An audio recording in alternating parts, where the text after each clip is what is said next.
नमस्कार। जब भी हम विकास या डेवलपमेंट की बात करते हैं तो हमारे दिमाग में क्या आता है? शायद ऊंची ऊंची बिल्डिंग्स, चमकती सड़कें, बढ़ती हुई इकोनॉमी, है ना? पर क्या विकास का मतलब सिर्फ यही है या कहानी इससे कहीं ज्यादा गहरी है? आज हम इसी सवाल की तह तक जाएंगे। तो चलिए सबसे पहले इसी एक बुनियादी सवाल से शुरू करते हैं। क्या ज्यादा पैसा कमा लेना ही डेवलपमेंट है? मतलब बस इनकम बढ़ गई तो हो गया विकास? जैसा कि हम देखेंगे, इसका जवाब इतना सीधा नहीं है, बल्कि काफी दिलचस्प और पेचीदा है। और इस जवाब को समझने के लिए सबसे पहली बात जो हमें जाननी होगी वो ये है कि विकास का मतलब हर किसी के लिए एक जैसा नहीं होता। जो मेरे लिए डेवलपमेंट है, हो सकता है वो किसी और के लिए बिल्कुल ना हो या शायद उसके लिए नुकसानदायक भी हो। आइए इसे एक उदाहरण से समझते हैं। सोचिए एक गांव के मजदूर के बारे में जिसके पास अपनी जमीन नहीं है। उसके लिए विकास का क्या मतलब होगा? शायद साल भर काम मिले, बेहतर मजदूरी मिले, समाज में बराबरी का हक मिले। अब सोचिए पंजाब के एक अमीर किसान के बारे में। वो क्या चाहेगा? शायद अपने परिवार की इनकम और बढ़े और वो अपने बच्चों को विदेश भेज सकें। और एक शहर की अमीर लड़की, वो चाहेगी कि उसे भी अपने भाई जितनी आज़ादी मिले। तो देखा कितने अलग अलग हैं सबके लक्ष्य। और मजे की बात यह है कि ये लक्ष्य सिर्फ अलग अलग नहीं है, कई बार तो ये एक दूसरे से टकराते भी हैं। मतलब एक दूसरे के बिल्कुल खिलाफ हो सकते हैं। ये कोई किताबी बात नहीं है, ये असल दुनिया में होता है। मान लीजिए एक बड़ा इंडस्ट्रियलिस्ट है, उसे अपनी फैक्ट्रियों के लिए ज्यादा बिजली चाहिए, तो वो चाहेगा कि और ज्यादा डैम बने। लेकिन उसी डैम के बनने से क्या होगा? हो सकता है कि वहां रहने वाले आदिवासी समुदायों का घर, उनकी जमीन सब पानी में डूब जाए। तो अब सवाल ये उठता है, किसका विकास ज्यादा जरूरी है? तो हाँ, ये तो साफ है कि सबके लक्ष्य अलग अलग हैं, लेकिन इन सब में एक चीज कॉमन है, एक धागा है जो इन सबको जोड़ता है, और वो है बेहतर इनकम, ज्यादा आय की इच्छा। हर कोई चाहता है कि उसकी आमदनी बढ़े। पर क्या सिर्फ ज्यादा पैसा कमा लेना काफी है? नहीं, पैसा ही सब कुछ नहीं होता, है ना? हम सब चाहते हैं कि हमारे साथ बराबरी का बर्ताव हो, हमें आजादी मिले, हम सुरक्षित महसूस करें, लोग हमारी इज्जत करें। ये जो सारी चीजें हैं ना, जिन्हें हम शायद पैसों से नहीं तोल सकते, ये भी एक अच्छी जिंदगी के लिए उतनी ही, बल्कि कभी-कभी उससे भी ज्यादा जरूरी होती हैं। एक सिचुएशन इमेजिन कीजिए, किसी को बहुत अच्छी सैलरी वाली नौकरी मिलती है, लेकिन वो किसी दूर दराज के इलाके में है। वहां ना परिवार के लिए कोई अच्छी सुविधा है, ना काम का माहौल अच्छा है, और जॉब सिक्योरिटी भी नहीं है। तो क्या कोई ऐसी नौकरी करना चाहेगा? शायद नहीं। ज्यादातर लोग यही सोचेंगे कि सिर्फ ज्यादा सैलरी के लिए इतनी सारी चीजें कुर्बान करना शायद फायदे का सौदा नहीं है। अच्छा, तो ये तो हो गई एक इंसान की बात। पर अगर हर किसी के डेवलपमेंट के गोल इतने अलग-अलग हैं, तो फिर हम पूरे के पूरे देश के डेवलपमेंट को कैसे नापते हैं? कैसे पता करते हैं कि कोई देश विकसित है या नहीं? इसका जो सबसे कॉमन तरीका है, जिसे वर्ल्ड बैंक जैसी बड़ी-बड़ी संस्थाएं भी इस्तेमाल करती हैं, वो है पर कैपिटा इनकम, यानी कि प्रति व्यक्ति आय। इसका सीधा सा मतलब है, देश की टोटल इनकम को उसकी टोटल आबादी से डिवाइड कर दो, जो नंबर आएगा वही है औसत आय। लेकिन यहीं पर एक ट्विस्ट है। ये जो औसत या एवरेज का कॉन्सेप्ट है ना, ये कई बार बहुत धोखेबाज हो सकता है। ये एक अकेला नंबर असलियत पर पर्दा डाल सकता है। इसे समझने के लिए दो काल्पनिक देश देखते हैं, देश का और देश ख। अब मजे की बात देखिए, दोनों की एवरेज इनकम बिल्कुल बराबर है, 10,000। तो अब सवाल यह है कि अगर मौका मिले तो कोई किस देश में रहना चाहेगा? जाहिर है ज्यादातर लोग देश क को चुनेंगे। क्यों? क्योंकि वहां इनकम लगभग सबके पास बराबर बंटी हुई है। जबकि देश ख में क्या है? एक इंसान के पास तो बहुत सारा पैसा है और बाकी सब लोग बहुत गरीब हैं। मतलब जमीन आसमान का फर्क है। तो इस उदाहरण से एक बात तो साफ हो जाती है, सिर्फ एवरेज इनकम देखकर किसी देश के विकास का अंदाजा लगाना सही नहीं है। हमें इनकम से आगे भी देखना होगा। और ये बात हम अपने देश भारत के अलग अलग राज्यों की तुलना करके और अच्छे से समझ सकते हैं। चलिए 3 राज्यों का उदाहरण लेते हैं, हरियाणा, केरल और बिहार। अगर हम सिर्फ पर कैपिटा इनकम यानी प्रति व्यक्ति आय के हिसाब से देखें, तो इन तीनों में हरियाणा सबसे आगे है। तो क्या इसका मतलब ये हुआ कि हरियाणा सबसे ज्यादा विकसित है? जरा रुकिए, अब इनकम को छोड़कर जरा स्वास्थ्य की बात करते हैं।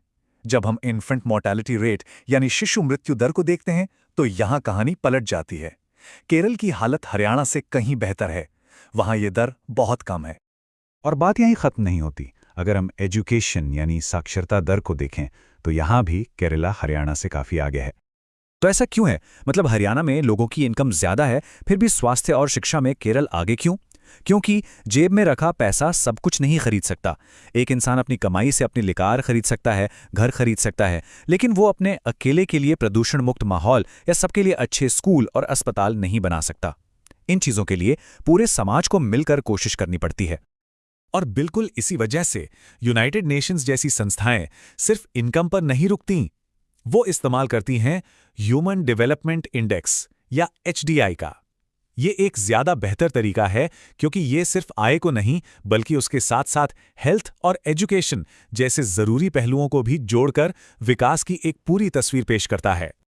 तो हमने इनकम की बात की, स्वास्थ्य और शिक्षा की भी बात कर ली, लेकिन विकास की इस कहानी में एक और बहुत ही जरूरी किरदार है जिसे हम अक्सर भूल जाते हैं, और वो है हमारा भविष्य।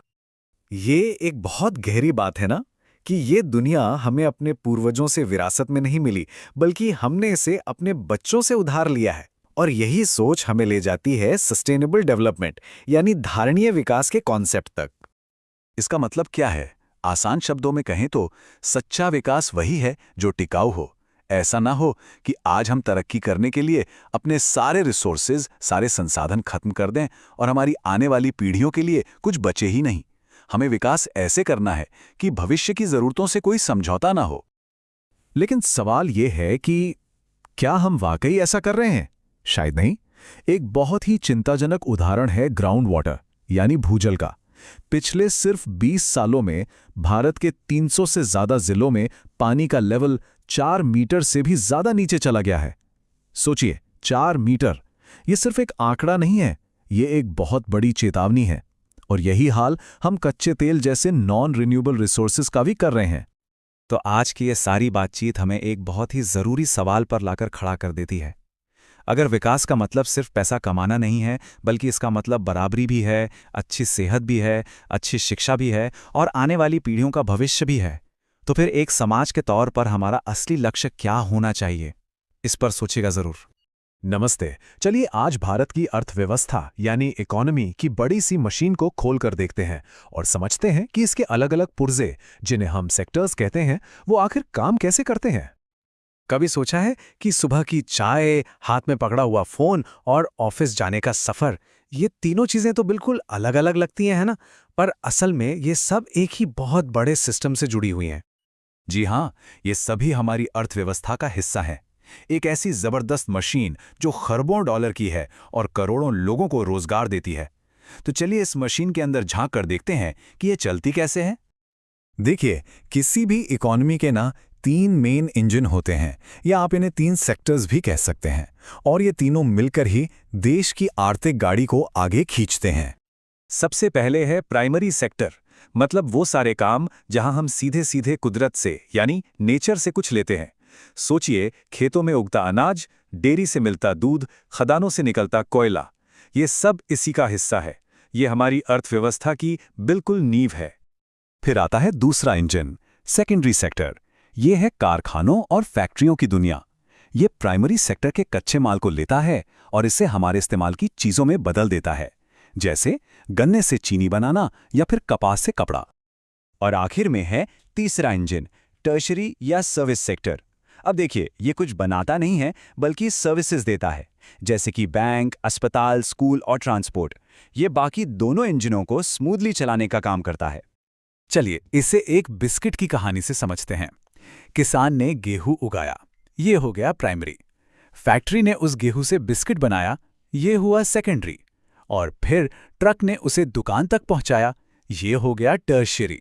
देखा, ये तीनों एक दूसरे के बिना बिल्कुल अधूरे हैं। लेकिन अब कहानी में एक बड़ा ही इंटरेस्टिंग ट्विस्ट आता है। जब हम भारत की इकोनॉमी को देखते हैं ना, तो एक बहुत बड़ी पहेली सामने आती है। एक पहेली जो ग्रोथ और जॉब्स के बीच छिपी हुई है। तो एक सवाल है, इन 3 इंजनों में से सबसे पावरफुल कौन सा है? मतलब देश की टोटल कमाई, जिसे हम जीडीपी कहते हैं, उसमें सबसे बड़ा हिस्सा किसका है? जवाब शायद आपको चौंका दे। जैसा कि इन आंकड़ों में दिख रहा है, सर्विस सेक्टर हमारी इकोनॉमी का असली बिग बॉस है, जो जीडीपी में 61% कंट्रीब्यूट करता है।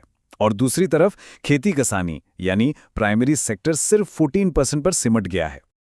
लेकिन रुकिए, अगर सर्विस सेक्टर सबसे ज्यादा पैसा कमा रहा है तो जाहिर है सबसे ज्यादा नौकरियां भी वही होनी चाहिए, है ना? और यहीं पर वो पहेली सामने आती है जिसका मैंने जिक्र किया था। रोजगार के आंकड़े तो बिल्कुल उल्टी कहानी बता रहे हैं। आज भी भारत की लगभग आधी आबादी खेती किसानी के काम में लगी हुई है। तो सोचिए जरा, जो सेक्टर सबसे कम पैसा बना रहा है वो सबसे ज्यादा लोगों का पेट पाल रहा है। ये एक बहुत बड़ा इम्बैलेंस है जो हमें एग्रीकल्चरल सेक्टर की एक छिपी हुई प्रॉब्लम की तरफ इशारा करता है। इस प्रॉब्लम का एक नाम है प्रच्छन्न बेरोजगारी या डिस्गाइज्ड अनएम्प्लॉयमेंट। इसका मतलब है छिपी हुई बेरोजगारी। मान लीजिए एक छोटा सा खेत है जहां काम तो सिर्फ 2 लोगों का है, पर वहां घर के 5 लोग लगे हुए हैं। तो वो 3 लोग काम करते हुए दिख तो रहे हैं, पर असल में उनकी वजह से पैदावार में कोई फर्क नहीं पड़ रहा। अब देखते हैं कि ये जो आर्थिक सच्चाई है वो हमारे देश के काम करने वालों को कैसी 2 बिल्कुल अलग अलग दुनियाओं में बांट देती है। एक तरफ है ऑर्गेनाइज सेक्टर की दुनिया जहां नौकरी पक्की है, सब कुछ तय है, और दूसरी तरफ है अनऑर्गेनाइज सेक्टर जहां हर दिन एक नई चुनौती है। ऑर्गेनाइज सेक्टर मतलब पक्की नौकरी, काम के घंटे फिक्स, छुट्टियां, पेंशन, सब कुछ। और अनऑर्गेनाइज सेक्टर मतलब कोई जॉब सिक्योरिटी नहीं, काम के घंटे तय नहीं, कोई पेड लीव नहीं, कोई फायदा नहीं। ये सरकार के नियमों के दायरे से बाहर है। और ये कोई छोटी मोटी बात नहीं है। भारत के गांव में रहने वाले करीब 80% परिवार छोटे किसान हैं जो इसी अनऑर्गेनाइज सेक्टर के जाल में फंसे हुए हैं। यहां काम करने वालों की जिंदगी में मुश्किलें ही मुश्किलें हैं। सैलरी कम और वो भी टाइम पर नहीं मिलती। नौकरी की कोई गारंटी नहीं, शोषण का डर बना रहता है, और बीमार पड़ गए तो उस दिन की कमाई भी गई। तो सवाल ये उठता है कि इस खाई को कैसे भरा जाए? इन करोड़ों लोगों के लिए एक सुरक्षित भविष्य आखिर कैसे बनाया जाए? इस सवाल का जवाब देने की एक कोशिश हुई साल 2005 में। सरकार एक कानून लेकर आई, MGNREGA, जिसे हम मनरेगा के नाम से जानते हैं। ये कानून गांव के परिवारों को साल में 100 दिन के काम की गारंटी देता है ताकि मुश्किल वक्त में उनके घर का चूल्हा जलता रहे। लेकिन मनरेगा जैसी कोशिशों के बावजूद ये प्रॉब्लम इतनी बड़ी है कि पूरी तरह से हल नहीं हो पाई है। आज भी करोड़ों लोगों के लिए एक सिक्योर जॉब एक सपना ही है। और ये हमें आज के सबसे बड़े सवाल पर लाकर खड़ा कर देता है। भारत की अगली पीढ़ी के लिए नौकरियां आएंगी कहां से? खेतों से, फैक्ट्रियों से, या फिर सर्विस सेक्टर से? इस सवाल का जवाब ही हमारे देश का भविष्य तय करेगा। सोचिए, आज ही कितनी बार पैसे इस्तेमाल किए होंगे। शायद कार्ड से टैप किया हो या फिर फट से UPI पेमेंट कर दिया हो। ये सब इतना आम लगता है ना? पर इसके पीछे एक पूरी की पूरी दुनिया है। एक कहानी है कि पैसा बना कैसे, बैंक काम कैसे करते हैं। तो चलिए आज इसी दिलचस्प कहानी की परतों को एक एक करके खोलते हैं। तो आज हम क्या क्या देखने वाले हैं? सबसे पहले हम एक ऐसी दुनिया में चलेंगे जहां पैसा था ही नहीं। फिर जानेंगे कि पैसे का आविष्कार कैसे हुआ और उसने सब कुछ कैसे बदल दिया। इसके बाद हम देखेंगे कि आजकल के बैंक कैसे काम करते हैं, और फिर बात करेंगे कर्ज की, एक ऐसी चीज जो किसी की जिंदगी बना भी सकती है और बिगाड़ भी सकती है। तो चलिए शुरू करते हैं हमारे पहले पड़ाव से। जरा सोचिए, एक ऐसी दुनिया की कल्पना कीजिए जहां ना कोई नोट है, ना सिक्के, और ना ही कोई डिजिटल पेमेंट, कुछ भी नहीं। ऐसे में अगर कुछ खरीदना हो तो कैसे खरीदेंगे? बस यहीं से शुरू होती है एक बहुत बड़ी मुश्किल। मान लीजिए कि कोई एक बहुत बढ़िया जूते बनाता है। अब उसे अपने परिवार के लिए गेहूं खरीदना है। वो बाजार जाता है, लेकिन जिस किसान के पास गेहूं है उसे जूते चाहिए ही नहीं, उसे तो चाहिए कपड़े। अब क्या होगा? क्या वो जूते वाला पहले एक ऐसे दर्जी को ढूंढेगा जिसे जूते चाहिए हों, फिर उससे कपड़े लेकर किसान को देगा और तब जाकर उसे गेहूं मिलेगा? अरे बाप रे, ये तो बहुत ही ज्यादा झंझट वाला काम है। अर्थशास्त्र की भाषा में इसी मुश्किल को कहते हैं आवश्यकताओं का दोहरा संयोग। मतलब सीधा सा है, सौदा तभी होगा जब किसी को ठीक वही चीज चाहिए जो हमारे पास है, और उसके पास ठीक वही चीज हो जो हमें चाहिए। ये तो बिल्कुल लॉटरी जीतने जैसा है, बहुत मुश्किल, और इसमें वक्त भी बहुत बर्बाद होता है। तो फिर इस बड़ी मुश्किल का हल क्या निकला? एक ऐसा आविष्कार जिसने लेन देन का, व्यापार का तरीका ही हमेशा हमेशा के लिए बदल दिया, और वो था पैसा, यानी कि मुद्रा। हाँ, आज हम जो कागज के नोट और सिक्के देखते हैं, पैसा हमेशा से ऐसा बिल्कुल नहीं था। इसका रूप तो समय के साथ बदलता रहा है। सोचिए, एक जमाने में लोग अनाज और जानवरों को ही पैसे की तरह इस्तेमाल करते थे। फिर दौर आया सोने, चांदी, तांबे जैसी कीमती धातुओं के सिक्कों का। और आज हम कागज के नोट, सिक्के और यहां तक के डिजिटल मनी के दौर में जी रहे हैं। तो मुद्रा करती क्या है? दरअसल वो एक बिचौलिए का काम करती है। अब हमारे जूते बनाने वाले को ऐसे किसान को ढूंढने की कोई जरूरत नहीं जिसे जूते चाहिए हों। नहीं, वो अपने जूते किसी को भी बेचकर पैसे ले सकता है और फिर उन पैसों से किसी से भी गेहूं खरीद सकता है। देखिए, जिंदगी कितनी आसान हो गई। पर एक मिनट, कभी ये सोचा है कि 500 रुपए का नोट है तो बस एक कागज का टुकड़ा ही है ना? तो इसकी इतनी कीमत क्यों है? क्योंकि इसे सरकार ने अधिकृत किया है, उसकी गारंटी है इस पर। भारत में रिजर्व बैंक ऑफ इंडिया यानी आरबीआई करेंसी नोट जारी करता है और कानून के हिसाब से कोई भी इसे लेने से मना नहीं कर सकता। तो ये सिर्फ कागज नहीं, ये सरकार और लोगों के बीच का एक भरोसा है। ठीक है, तो अब हमारे पास पैसा है। अब सवाल ये है कि हम इस पैसे का करते क्या हैं? जो एक्स्ट्रा पैसा होता है उसे हम रखते हैं बैंकों में, और बस यहीं से कहानी और भी ज्यादा दिलचस्प हो जाती है, क्योंकि बैंक सिर्फ पैसे रखने का लॉकर नहीं है, वो तो हमारी पूरी अर्थव्यवस्था के इंजन की तरह काम करते हैं। लोग अपनी बचत को बैंकों में क्यों रखते हैं? सीधी सी बात है, एक तो पैसा सुरक्षित रहता है और दूसरा उस पर कुछ ब्याज भी मिल जाता है। बैंक में जमा इस पैसे को मांग जमा या डिमांड डिपॉजिट कहते हैं। क्यों? क्योंकि ये हमारा पैसा है और हम जब चाहें अपनी मांग पर इसे निकाल सकते हैं। तो ये बैंक काम कैसे करते हैं, ये बहुत दिलचस्प है। देखिए, लोग जो भी पैसा जमा करते हैं, बैंक उसका एक छोटा सा हिस्सा, मान लीजिए करीब 15%, अपने पास कैश में रखते हैं, ताकि अगर कोई अपना पैसा निकालने आए तो उसे दे सकें। और बाकी का जो बड़ा हिस्सा है, उसे बैंक उन लोगों को लोन पर दे देते हैं जिन्हें पैसे की जरूरत होती है। अब बैंक जो ब्याज लोन लेने वालों से लेते हैं और जो ब्याज जमा करने वालों को देते हैं, उसके बीच का जो फर्क होता है वही बैंक की कमाई है। तो असल में बैंक जिनके पास ज्यादा पैसा है, उन्हें जरूरतमंद लोगों से जोड़ने का काम करते हैं। चलिए, अब बात करते हैं साख की, यानी कि कर्ज या लोन की। ये एक बहुत ही पावरफुल टूल है, एक ऐसा टूल जो किसी की किस्मत चमका भी सकता है और किसी को बर्बाद भी कर सकता है। कर्ज के हमेशा दो पहलू होते हैं। इसे समझने के लिए दो कहानियां देखते हैं। एक तरफ सलीम है, जो एक जूता बनाने वाला है। वो त्योहार के ऑर्डर के लिए लोन लेता है, अपना काम बढ़ाता है, अच्छा मुनाफा कमाता है और लोन चुका देता है। उसके लिए कर्ज तरक्की का जरिया बना। और दूसरी तरफ स्वप्ना है, एक किसान। वो फसल के लिए साहूकार से कर्ज लेती है, लेकिन कीड़ों की वजह से फसल बर्बाद हो जाती है। अब वो कर्ज चुका नहीं पाती और एक ऐसे कर्ज जाल में फंस जाती है जिससे निकलना लगभग नामुमकिन हो जाता है। एक ही कर्ज, लेकिन देखिए दोनों के लिए अंजाम कितना अलग है। तो सवाल ये उठता है कि ऐसा क्या है जो तय करता है कि कर्ज सलीम की तरह फायदेमंद होगा या स्वप्ना की तरह एक जाल बन जाएगा? जवाब है ऋण की शर्तें, यानी ब्याज दर कितनी है, क्या गारंटी के तौर पर जमीन या गाड़ी जैसी कोई चीज गिरवी रखनी पड़ेगी, और लोन चुकाने का तरीका क्या होगा। यही शर्तें हैं जो किसी भी लोन को एक मौका या फिर एक बोझ बना देती हैं। अच्छा, तो ये कर्ज मिलता कहाँ से है? भारत में यहाँ एक बहुत बड़ा बंटवारा देखने को मिलता है। एक तरफ है फॉर्मल सेक्टर यानी औपचारिक क्षेत्र, और दूसरी तरफ है इनफॉर्मल यानी अनौपचारिक क्षेत्र। और ये जानना बहुत जरूरी है कि लोन लिया कहाँ से जा रहा है। तो ये फॉर्मल और इनफॉर्मल सेक्टर हैं क्या? देखिए, फॉर्मल सेक्टर में आते हैं बैंक और सहकारी समितियां, जिन पर आरबीआई की नजर रहती है और यहां ब्याज दरें भी आमतौर पर कम होती हैं। वहीं दूसरी तरफ है इनफॉर्मल सेक्टर, जिसमें साहूकार, व्यापारी या दोस्त रिश्तेदार आते हैं। इन पर किसी का कंट्रोल नहीं होता और यहां ब्याज दरें अक्सर बहुत बहुत ज्यादा होती हैं। अगर हम ग्रामीण भारत के इन आंकड़ों पर नजर डालें तो एक मिलीजुली तस्वीर सामने आती है। अच्छी बात यह है कि लगभग 51% यानी आधे से ज्यादा कर्ज अब बैंकों से आ रहा है।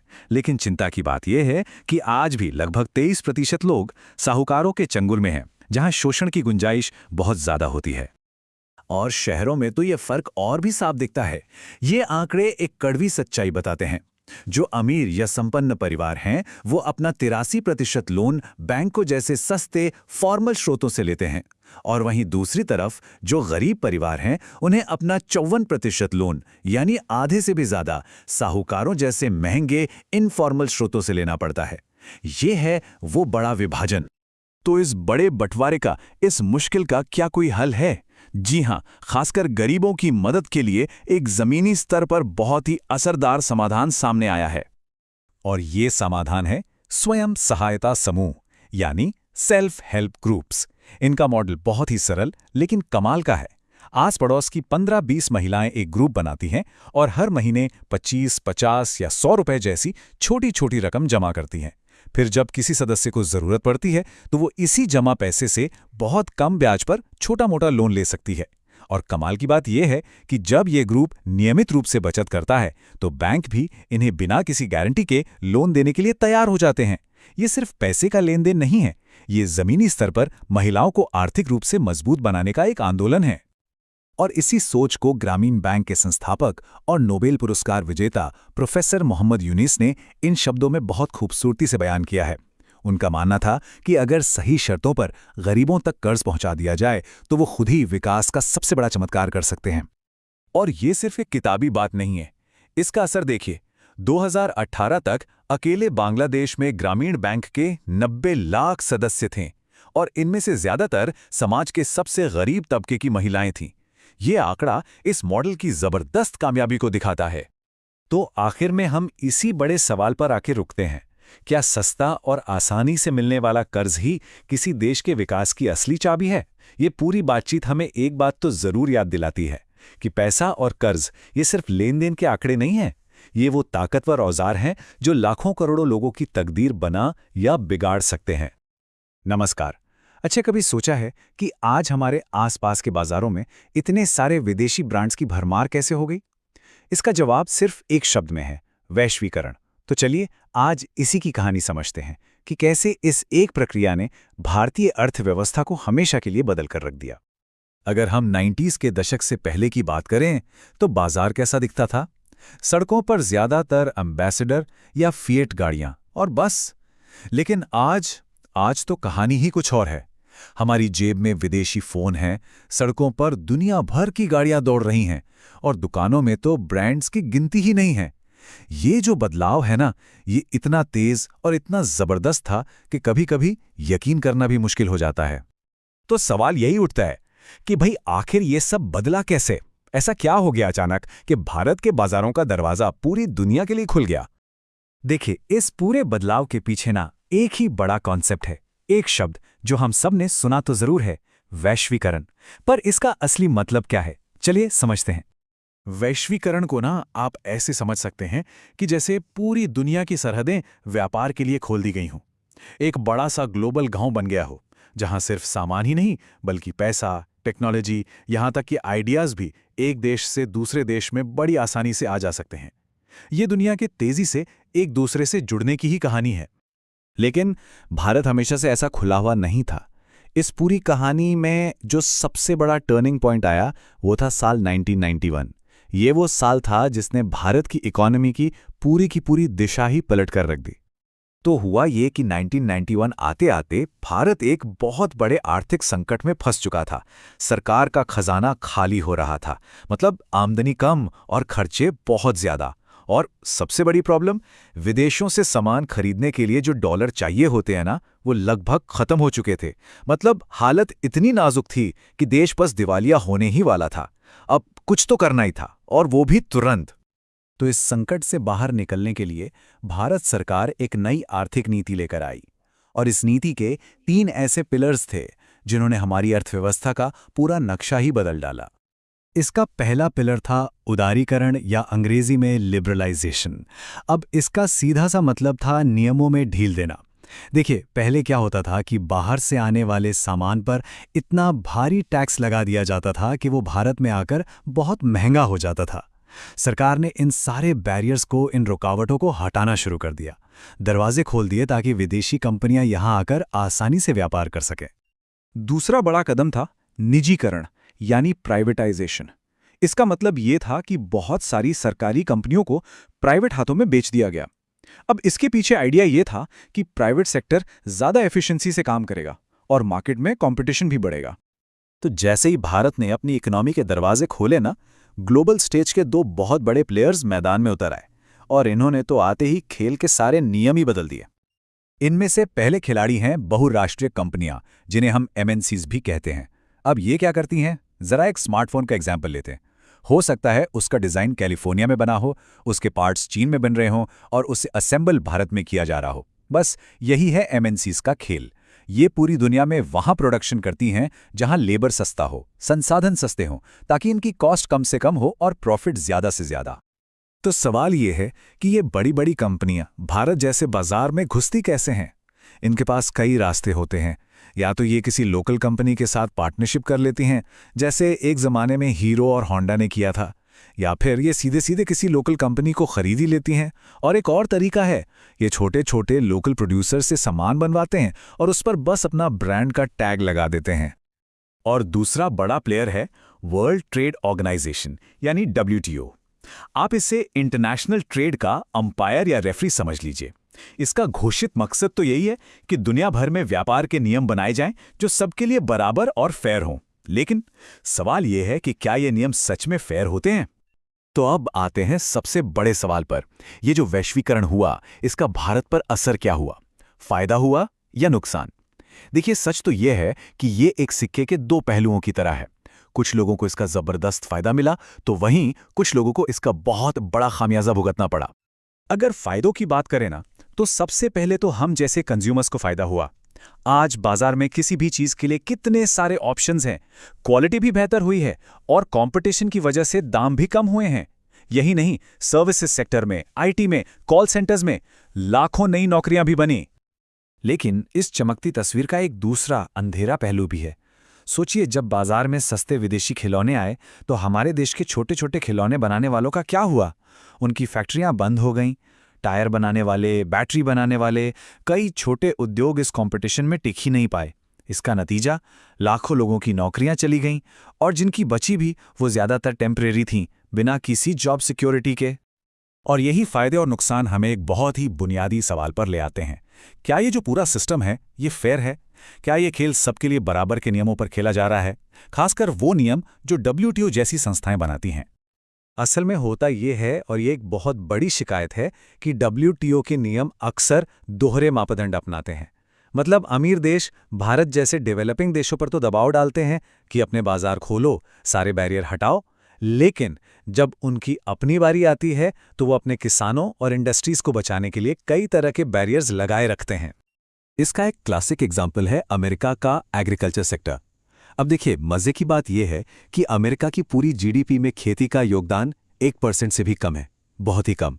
लेकिन फिर भी अमेरिकी सरकार अपने किसानों को भारी भरकम सब्सिडी देती है, अरबों डॉलर्स की मदद।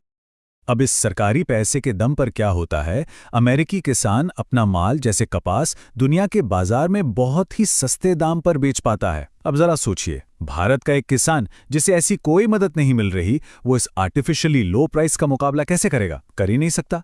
नतीजा ये होता है कि हमारे किसानों का पूरा धंधा चौपट हो जाता है। और इसीलिए भारत जैसे देश ये सवाल उठाते हैं कि क्या यही है आपका फ्री एंड फेयर ट्रेड? ये कैसा न्याय है? तो देखिए, ये तो साफ है कि ग्लोबलाइजेशन एक बहुत पावरफुल फोर्स है। इसने भारत को बदला है, बहुत कुछ दिया है, लेकिन बहुत कुछ छीना भी है। तो असली सवाल और असली चुनौती आज ये है कि क्या एक ऐसा वैश्वीकरण संभव है जो सबके लिए फायदेमंद हो? एक फेयर ग्लोबलाइजेशन, ये एक ऐसा संघर्ष है जो आज भी चल रहा है और इसका नतीजा ही तय करेगा कि आने वाली दुनिया कैसी होगी। उपभोक्ता अधिकार, ये शब्द हम अक्सर सुनते हैं, है ना? पर इसका असली मतलब क्या है? आज हम बाजार में मौजूद उसी शक्ति को समझने वाले हैं जो हर एक ग्राहक के पास होती है। अच्छा, जरा सोचिए, कोई नया खरीदा हुआ सामान खराब निकल जाता है, तो अगला कदम क्या होगा? ज्यादातर लोग इसे किस्मत की बात मानकर छोड़ देते हैं, लेकिन ऐसा होना जरूरी नहीं है। इसके लिए बाकायदा रास्ते मौजूद हैं। असल में ना, बाजार में ग्राहकों का शोषण कई तरीकों से होता है। कुछ तो बिल्कुल सामने दिखते हैं और कुछ बड़ी चालाकी से किए जाते हैं।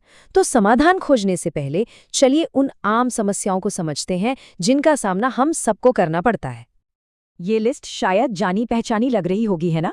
वजन कम मिलना, MRP से ज्यादा पैसे लेना, मिलावटी या नकली सामान हाथ में आ जाना और झूठी जानकारी देना। ये सब असल में ग्राहक के शोषण के ही अलग अलग रूप हैं। और देखिए, समस्या की जड़ यही है, पावर का इम्बैलेंस। एक अकेला ग्राहक किसी बड़ी कंपनी या पावरफुल दुकानदार के सामने अक्सर खुद को कमजोर महसूस करता है और ठीक इसी वजह से हमें नियमों और सुरक्षा की जरूरत पड़ती है। लेकिन इस शोषण का जवाब जरूर मिला। इसने एक ऐसे सामाजिक आंदोलन को जन्म दिया जिसने उपभोक्ता अधिकारों के पूरे सीन को हमेशा के लिए बदल कर रख दिया। चलिए जरा पीछे चलते हैं और देखते हैं कि इस जरूरी आंदोलन की शुरुआत हुई कैसे। बात है 1960s की, जब भारत में खाने की भारी कमी थी। जमाखोरी, कालाबाजारी और खाने पीने की चीजों में मिलावट, ये सब आम बात हो गई थी। लोगों में बहुत गुस्सा था और इसी असंतोष से भारत में एक संगठित उपभोक्ता आंदोलन की नींव पड़ी। ये टाइमलाइन हमें पूरी कहानी बताती है कि कैसे एक जमीनी आंदोलन एक कानूनी हकीकत में बदला। जो 60s के दशक में शिकायतों से शुरू हुआ, वो 70 के दशक में उपभोक्ता संगठनों के जागरूकता फैलाने से और मजबूत हो गया। फिर आया 1985, जो एक बड़ा टर्निंग पॉइंट था, जब यूनाइटेड नेशंस ने गाइडलाइंस अपनाई। और बस इसके ठीक बाद 1986 में भारत सरकार ने वो ऐतिहासिक कानून पास कर दिया।